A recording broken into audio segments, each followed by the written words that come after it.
Welcome back, iconic singer-songwriters. Don't come any bigger than this guy. Starry, starry night. And I'm tired of castles in the air. Love hurts, love scars. Crying over you. Bye, bye, Miss American Pie. Drove my Chevy to the levee, but the levee was dry. Them good old boys are drinking whiskey and rye and singing, this will be the day that I die. This will be the day that I die. Oh, So such a good. great song. Yeah, and Don McLean joins us now from Palm Springs. Hey, Don. Hey, Don. Hey, how are you? We're all good. I'm doing well. That's good to hear. Good to hear. Next year, it marks the 50th anniversary of American Pie. Can you believe it? Yes. I can't believe it. I can't believe I'm still breathing. It's a miracle. I've outlived everybody. Good on you. We're glad you have. I mean, the song is written about the death of Buddy Holly and also the death of the American dream. How poignant is that song, especially, you know, what's going on around the world right now? Well, you know, America is always dying and coming back to life. We're a very dynamic country, and we've gone through a lot of changes. But there's one thing I wanted to say about all this that's going on. It's not the 1960s again. You know, we have a big, vital black middle class. We have doctors, lawyers, judges, the policemen, most of them, many of them are black. So there's been tremendous advances, and it's just not the 60s when everything was really bad. There's been a lot of progress, and I think we shouldn't forget that. Absolutely, but you know, progress does come at a cost, and you know, and it does come at some upheaval. As you say, you are a dynamic country. Getting back to the song American Pie, though, when you go back to when you first started writing it, and you wrote it as this tribute to these legends who died and the death of the American dream, did you ever expect it to have such longevity? No, I never expected to be around more than a year. In fact, I bought a house and saved my money and figured I'd be done. You know, because there was such intensity around it. You know, for about 6 months, it was almost like Beatlemania. You know, girls passing out and all kinds of stuff like that.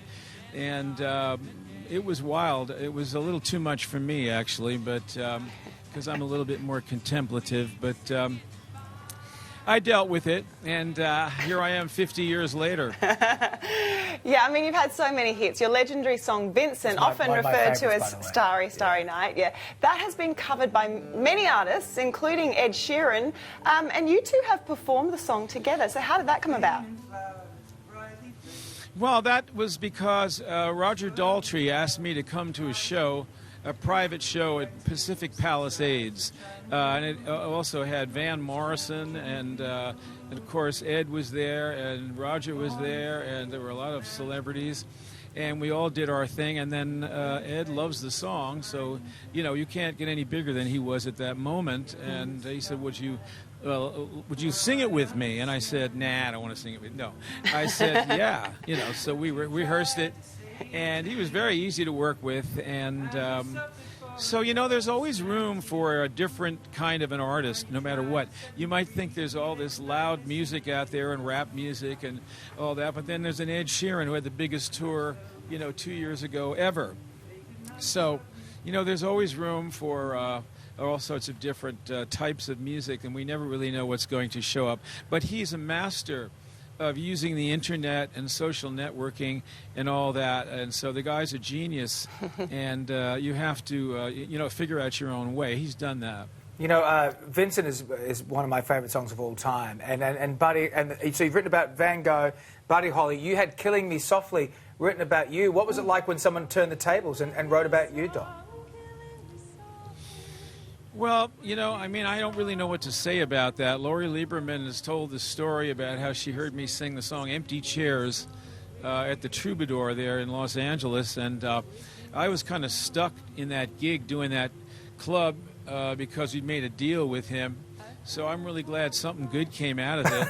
But, you know, she yeah.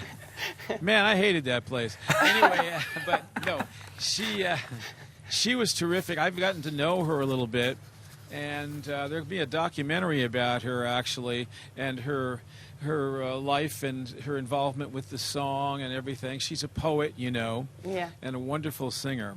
Yeah, and it made it another great song. I mean, we can see you there with your You've guitar. got a guitar. You are ready to go for us. So can you just play a little bit of American Pie for us, please, Don?